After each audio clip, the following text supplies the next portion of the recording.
Continuamos en La Venganza Será Terrible por AM750, cada uno desde su casa. Recuerden que además del contacto radial que tenemos otro con los oyentes que es a través de redes sociales. Nos buscan como La Venganza Radio y si no, en el WhatsApp de los oyentes, que es 6585-5580. Hablaremos hoy de un episodio de la vida y de la historia de César Borgia, conocido como el Bellissimo Inganno. Cesare Borgia, duque de Valentinois, duque de la Romagna, gonfaloniero mayor, capitán general, ¿no?, de la Iglesia Católica, que en su juventud había sido obispo de Pamplona, arzobispo de Valencia y cardenal. Claro, era el hijo del Papa. Era el hijo del Papa Alejandro, en su vida civil, Rodrigo Borgia, uno de los Borgia. Hemos hablado mucho de él y de su familia. Nació en 1475, fue el segundo hijo natural del cardenal Rodrigo Borgia, futuro Papa Alejandro VI. Lo tuvo con Vanosa Catanei, una patricia romana.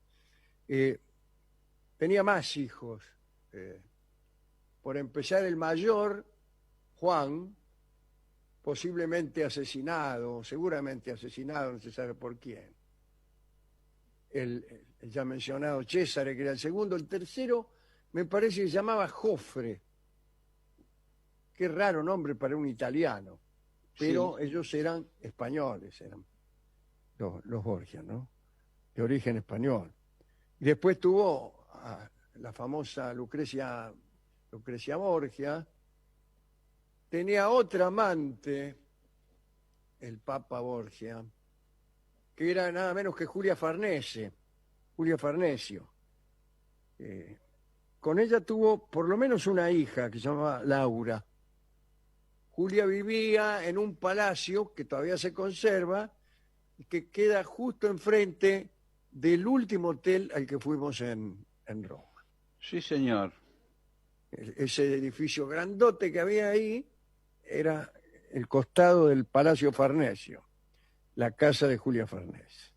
Bueno, ahora bien, cuando Alejandro VI fue papa, César recorría las ciudades, los ducados, los reinos de Italia, compuesta en aquel entonces por infinidad de ciudades-estado que tenían distintas formas de gobierno. Recorría todos estos lugarejos el querido César, que era un asesino de lo peor, para conquistar esos lugares y acercarlos al poder de Roma. Por ese motivo fue tomando cuerpo, ¿qué cosa? Una liga antipontificia. Unos tipos que le daban contra al Papa, ¿no? Y esto era para conjurar el peligro que implicaba para todos el avance de César, que era muy violento y sanguinario. Los personajes más importantes de esta liga anti-Borgia eran los siguientes. Primero, Vitelloso Vitelli. ¿Qué hace Vitelloso? Prácticamente el dueño de Città di Castello. Cuentan que Vitelli andaba siempre cargado por algún ayudante, cargado, lo llevaba en brazos, porque la sífilis no le permitía caminar. Qué raro, pero bueno, así era. Era un hombre pendenciero y sanguinario también, Odiaba a los Borgia. Estaba también Oliverotto, señor de Fermo, elevado a los fastos del Principado como consecuencia de sus crímenes. El más importante había sido contra su tío, el anterior señor de Fermo. Lo mandó a liquidar para heredar el feudo, naturalmente. Bueno, Oliverotto odiaba a los Borgia. Y otros personajes importantes en la liga contra César eran los Orsini.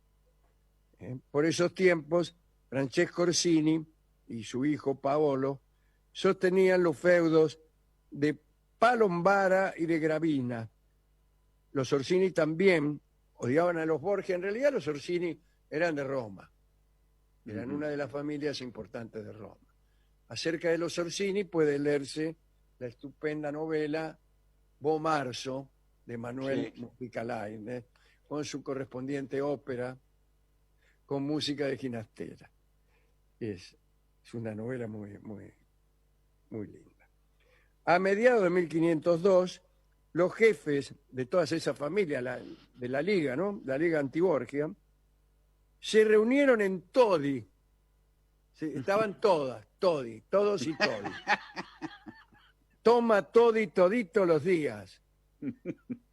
Todi auspicia a Tarzán, rey de la selva. Bueno, el Todi era una especie de Bascolé. Sí, claro, claro, En claro. realidad era la contra del Bascolé. Bueno, y se reunieron en Todi para ver de qué modo terminaban con César. Y nunca llegaban a ponerse de acuerdo. Unos decían que había que encargar el asesinato a un sicario, otros decían que era conveniente el enfrentamiento directo de las tropas. Y había quienes alegaban que incluso era mejor pactar y negociar. Pero aquellas reuniones fueron completamente estériles. Después de largas discusiones, la Liga de Conjurados contra los Borgia fue perdiendo fe en sus propias posibilidades. Algunos jefes, atemorizados por las constantes victorias de Cesare Borgia, cedieron y fueron replegándose poco a poco y hasta llegaron a revisar sus lealtades y a ofrecer sus tropas a César en el caso de que las necesitara.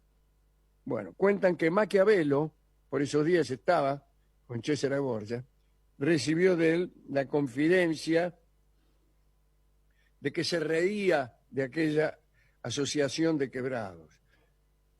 César era el inspirador de Maquiavelo.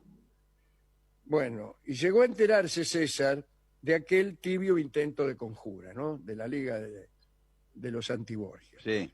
Y se mantuvo atento. En cualquier momento los caudillos podían volver a unirse otra vez. Y tenía razón, porque eso fue precisamente lo que sucedió. Después de algún tiempito de tranquilidad, César decidió atacar Senigallia, un feudo de Juana de Montefeltro. Los caudillos Oliverotto, los Orsini, los Vitelli, le ofrecieron a César su ayuda, pero era una trampa. Le dijeron que con sus tropas tomarían la ciudad de Senigallia para él, como muestra de lealtad, como un regalo, para olvidar viejos rencores. Pero lo cierto es que planeaban, una vez tomada la ciudad, atraerlo a Borgia para matarlo. En realidad la tomaban ellos, al tomar la ciudad iban a llamar a César para que viniera a festejar y Sí. ahí se le iban a dar caldosa.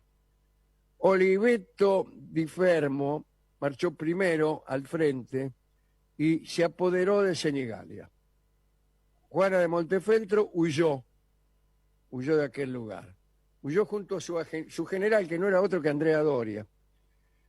Contento pero precavido, César Borgia les dijo que sí, que iba a ir al día siguiente de la toma a hacerse cargo de la ciudad derrotada. Pero esto era lo que esperaban Oliverotto, Orsini y Vitelli para cometer su crimen. Los conjurados, se habían escondido por ahí, en los alrededores, para emboscar a César.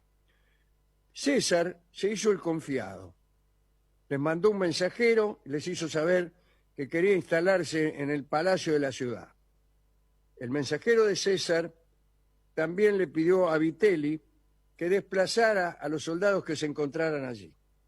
Tranquilo, Oliverotto di Fermo instaló su cuartel en los arrabales, en tanto que Vitelli y los Orsini hicieron acampar a unos hombres en pequeñas localidades vecinas, para después caerle a César. Pero, como cuenta Maquiavelo,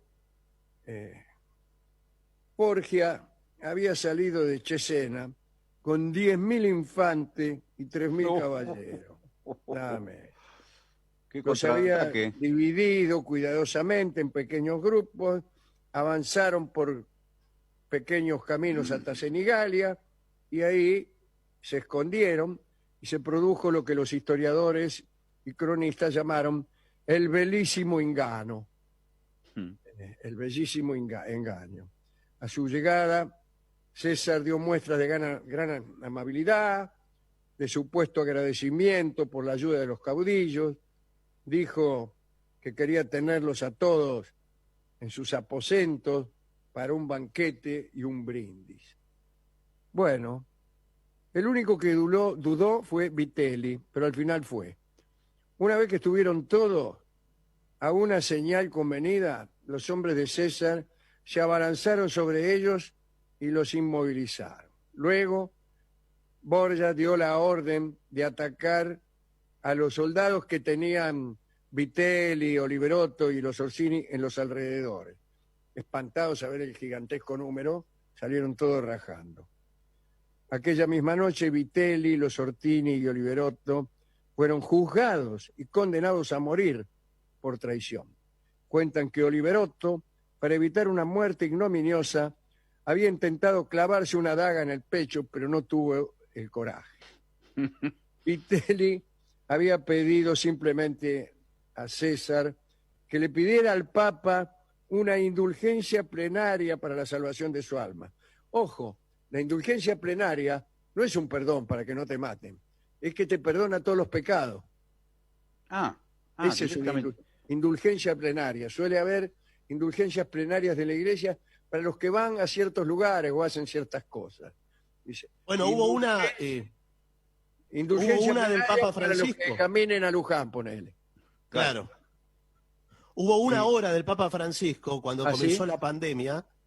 Sí. Hubo una de esas, ¿no? Como una especie de moratoria global, Claro. Te perdonan todos los pecados. una Bueno. condonación. A Vitelli y a Oliverotto los agarró Miguel Corella, mejor conocido como Michelotto. Michelotto, hemos hablado de él, siempre matando cuñados de César. César se enojaba mucho con los cuñados, ¿no? Eran todos esposos de su hermana Lucrecia. Que yo sepa, mató a uno nada más, que era Alfonso de Nápoles. Porque Sí. al otro, ¿cómo se llamaba el Sforza? Giovanni Sforza fue el primero. Al otro lo obligaron a divorciarse, lo acusaron de impotente. Y nada, le trajeron un montón de testigos, vio cómo son estas cosas. Sí, pero ¿cómo sabían los testigos? Le armaron una causa por impotente. Y después el tipo tuvo como 7 hijos, pero a ese no lo mataron. Después el otro fue otro Alfonso. Primero vino Alfonso de Nápoles. A ese sí lo mató César, o lo mandó matar. Y el tercero fue Alfonso d'Este, que vivía en Ferrara, y ese se la llevó a Lucrecia, y me parece que César no pudo con este. Pero bueno, es un pequeño chiste, ¿no? Que César perdía tiempo matando cuñados. Pero estábamos hablando de Michelotto, ¿no? Que era valenciano también. Era la mano verduga de César. Bueno, contra los Orsini, mantenidos en estado de arresto, César no quiso hacer nada antes de saber si su padre, el Papa, había conseguido atrapar a otros miembros de esa familia. Una vez que supo que eso había sucedido, César hizo ahorcar a Paolo y a Francesco Orsini. Los sentó espalda contra espalda y los ahorcó así juntos. Bueno. El exterminio de los caudillos fue también, según Maquiavelo, una empresa rara y admirable, digna de un gran príncipe, imitable y no condenable. El rey de Francia, Luis XII, aliado de Borgia e impresionado, no sabemos si por obsecuencia con el Papa o por precaución, llegó a decir que se trató de una hazaña digna de un héroe romano. Esta es la historia de el bellísimo Engano. Qué contraataque se mandó Borgia, ¿eh? Sí. Bueno, esto nos deja una enseñanza también, aunque yo no sabría decir cuál. Bien. Que no hay que traicionar. Que no hay que traicionar, no hay que traicionar. Vamos a escuchar la siguiente canción. En las sombras, un tango de Joaquín Mora que toca en solo de bandoneón. Sí. Astor Piazzolla, recordando las sombras en las que se urden las traiciones.